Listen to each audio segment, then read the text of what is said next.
Er zijn minder eindexamenleerlingen geslaagd dan vorig jaar. Maar scholen liggen er nog niet wakker van. Het is een percentage, hè. Daar moet je ook niet op blind varen. En het gaat ook om de leerlingen die het niet gehaald hebben. En hoe kunnen we die volgend jaar dan zover krijgen dat het alsnog wel lukt. Maar we zijn natuurlijk ontzettend trots op alle leerlingen die het wel gehaald hebben. En wat zit er verder in deze uitzending? Financiële problemen dreigen museum te nekken. En niet langzamer, maar harder werken door de hitte.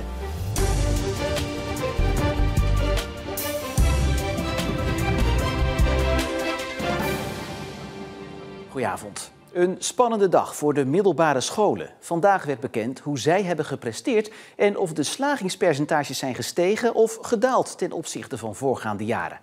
En of het Reinhard College in Hulst weer de lijst aanvoert, dat horen we zo van Esme Bech. Maar eerst naar de leerlingen die vandaag te horen kregen of ze hun herexamen goed hebben gemaakt. Geslaagd. Gefeliciteerd! Ja, dankjewel. Ja, het was wel spannend, zeker voor het tweede examen. Maar ja, uiteindelijk ben ik nog met marge geslaagd. Vertel eens, wat heb je gehaald? 6,3 voor scheikunde en ik moest een 5,6 halen. En nu, wat heb je gehaald? Gymnasium, ja. Dus dat is met Grieks erbij. Ja, ik ben erg blij. Hoe was het vanochtend? Ja, wel spannend. Ik moest een half uur wachten of zo. Dus ja, ik had wel veel stress. Op de andere locatie van het Reinhard College heerst rust. Er is geen VMBO-leerling meer te bekennen. Ook hier was het vanmorgen voor een handjevol leerlingen spannend. Ja, de telefoons die ik zelf gepleegd heb zijn de minder leuke telefoontjes. Ik heb de leerlingen gebeld die helaas gezakt zijn. Ook in het tweede tijdvak. Niet gelukt om een cijferverbetering te behalen bijvoorbeeld. En onze coaches die hebben de leerlingen gebeld die geslaagd zijn. Dus dat zijn ontzettend leuke telefoontjes. Zeker omdat we vanavond de diploma-uitreiking hebben. Dus die leerlingen die krijgen vandaag te horen, je bent alsnog geslaagd. En je bent vanavond van harte welkom op de diploma-uitreiking. En nu, wat zijn de plannen voor na de vakantie? Mobiliteitswetenschappen in Hasselt. Dus ik ga naar Belgisch Limburg. Ja. En Bernd heeft een bijzonder feestje thuis, want ook zijn broers Ivo en Alain zijn geslaagd. Kijk, dat is nog eens een feestdag. Ik praat erover verder met onderwijsverslaggever Esme Bech. Ja, het plaatje is nu compleet. Ik zei net al, het ligt wat lager dan vorige jaren. Maar hoe hebben de Zeeuwse leerlingen exact gepresteerd? Ja, 93,2% van de Zeeuwse eindexamenleerlingen is dit jaar geslaagd. Dat is 2 procentpunt minder dan vorig jaar en zelfs ook iets lager dan in 2023. Ja, nu komt vorig jaar de vlag uit bij het Reinhard College. 99% van de leerlingen was daar toen geslaagd. Kan de vlag daar dit jaar weer uit? Nee, helaas niet. Op de eerste plek staat nu het Calvijn College met meerdere locaties in de hele provincie. 97% van de leerlingen maar liefst daar geslaagd. Het Reinhard College staat nu op de derde plek. Dan houden we de tweede plek over en die gaat naar het Ostrea Lyceum in Goes. Ja, en wat valt er verder nog op in de cijfers van dit jaar? Nou, dat het Scheldemond College in Vlissingen een lager percentage heeft. 86,6% van de leerlingen is daar geslaagd. Dat is 8 procentpunt bijna lager dan vorig jaar. Nou, wat verder nog opvalt, als we even kijken naar de scholen over heel Zeeland. Eigenlijk heeft elke school wel een niveau dat 100% heeft. Dus dan zijn alle leerlingen geslaagd. Ook bij het Scheldemond, die het laagst presteert in principe. Daar is ook een klas helemaal geslaagd. Het kan ook gewoon een HAVO-klas zijn, dus dat is wel weer grappig om te zien. Maar ook daar spant het Calvijn College weer de kroon. Want die hebben maar liefst 5 niveaus waar 100% van de leerlingen is geslaagd. Kijk, hoe het ook zij, de vakanties kunnen daar in ieder geval nu echt beginnen. Esme, dank je wel.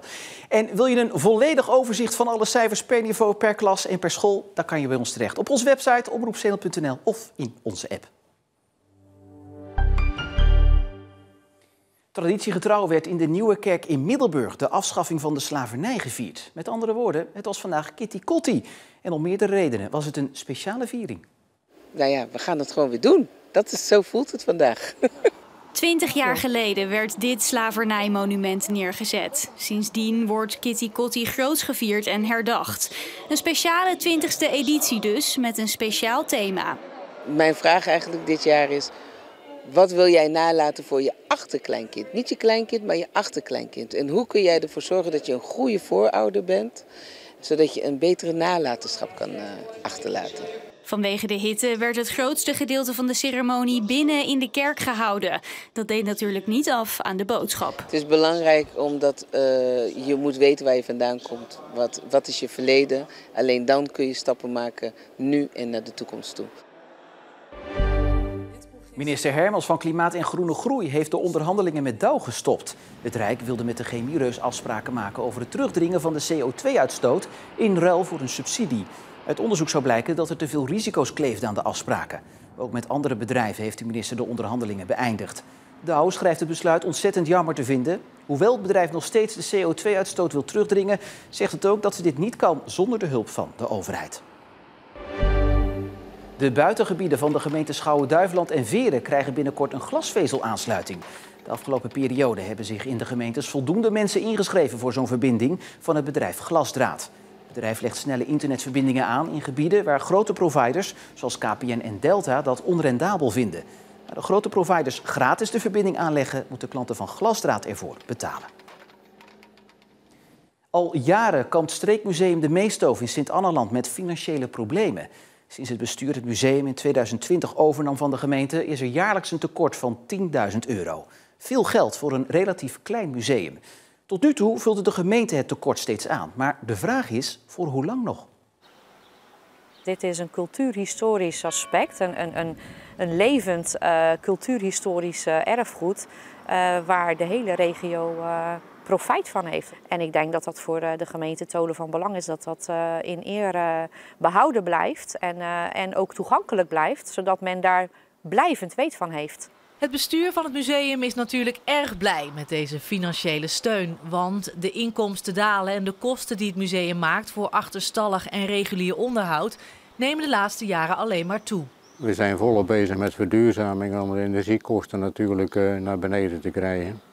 Maar sinds natuurlijk alle gebouwen, het onroerend goed is overgenomen van de gemeente voor €1, zijn we zelf verantwoordelijk voor de SABEWA-kosten, OZB, verzekeringen, alle onderhoud natuurlijk van radiatoren, cv-ketels, etc. Er zijn 5 cv-ketels, want de musea die moeten allemaal op een bepaalde temperatuur staan. Het kost een vermogen aan onderhoud, gewoon jaarlijks onderhoud. Moerland hoopt op structurele subsidie van de gemeente om deze kosten ook in de toekomst te kunnen blijven betalen. Want anders ziet de toekomst er voor het museum slecht uit. Dan gaan we interen op de algemene reserves en dan is het over afzienbare tijd, dan is het einde van het Streekmuseum De Meestoof. Dus er moet echt wel wat gebeuren? Dus er moet echt, om op eigen benen te blijven staan, meer leden, meer bezoekers. En de gemeente? En de gemeente, maar de gemeente heeft altijd gezegd, we blijven vierkant achter de Streekmuseum De Meestoof staan. In de afgelopen jaren heeft de gemeente inderdaad ieder jaar het tekort aangevuld.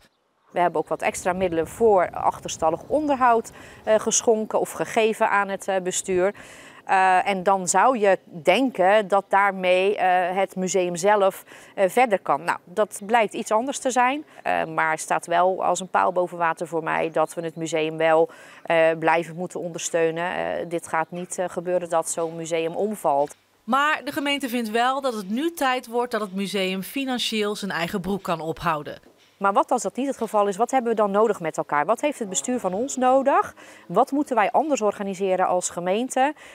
Zodat we ze beter kunnen ondersteunen om de tekorten mogelijkerwijs te voorkomen. In de toekomst? In de toekomst, exact. Ja. En ik denk dat er nog meer potentie in zit. Alleen die meer potentie kan dit bestuur, kan het huidige vrijwilligersnetwerk wat zij hebben, kan dat? En dat is een hamvraag waar wij ook als overheid naar moeten kijken van hey, als die potentie er is en je zou dat willen ontwikkelen, in hoeverre kun je dat op de schouders van vrijwilligers laten rusten en wat is onze rol daarin? Dus voorlopig houdt de gemeente vinger aan de pols? Zeker weten. Het ADRZ opent volgende week weer een polykliniek oogheelkunde in Zierikzee. In Zorgpunt Borrendamme kunnen patiënten terecht voor ooginjecties en kleine ooglidingrepen. Na de zomer opent de hoofdvestiging van de oogkliniek Zeeland in Goes. Het ADRZ hoopt de wachttijden voor oogheelkunde terug te dringen met de nieuwe kliniek en de dependances in Vlissingen en Zierikzee. En er is een petitie gestart om het strand van de Brouwersdam te redden. Door natuurlijke afkalving wordt het strand steeds kleiner. Met de petitie wordt overheden opgeroepen er iets aan te doen. Het strand is een populaire hotspot voor surfers, maar ook bij wandelaars en strandbezoekers is het populair, schrijven de initiatiefnemers. Eerder uitte de gemeente Schouwen-Duiveland al haar zorgen over de staat van het strand en opperde om met oesterriffen voor de kust verdere afkalving te voorkomen. En dan gaan we tot slot nog even naar de hitte. Oppassen voor iedereen, ook dus op de weg. Daar is een speciaal hitteprotocol van kracht, wat betekent dat mensen met pech onderweg extra snel worden geholpen. Topdrukte dus voor de bergingsbedrijven. Op het hoofdkantoor van het bergingsbedrijf staat de telefoon rood gloeiend. Hier komen alle meldingen binnen en worden sleepwagens razendsnel op pad gestuurd. Allemaal om de gestrande mensen langs de weg te redden. Als je langer dan een kwartiertje, 20 minuten vol in de zon staat, daar zijn we niet zo heel erg op voorbereid hier in Nederland. Pech voor dit stel. Hun scooter viel stil in de buurt van Leeuwendorp. Gelukkig schiet de sleepdienst ook hier te hulp. Eerst even bijkomen met wat drinken en verkoeling van de airco in de vrachtwagen.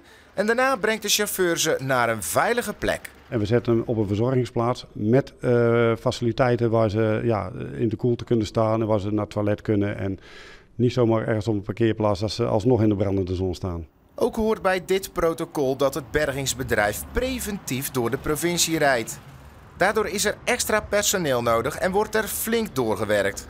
Maar de bergers doen dat met liefde. Het zijn ook wel de dagen voor hun dat ze zeggen van nou, hier doen we het voor. De verwachting is dat ook morgen het hitteplan op de weg nog van kracht is.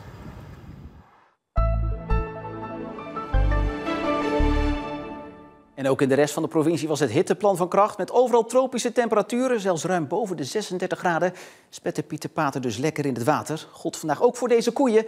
Ja, want anders zijn de biefstukken al doorbakken voordat ze op je bord liggen. Morgen een iets minder warme dag met in de middag verkoeling. Met ook kans op regen en onweer. En tot slot nog even dit, want ze poppen deze tijd van het jaar weer overal en nergens op. Stokrozen. Maar waar staat nou de hoogste van Nederland? Nou, dat zou best wel eens in Veren kunnen zijn. Want daar staat dit enorme exemplaar. Gisteren nog gemeten, 4,21 meter.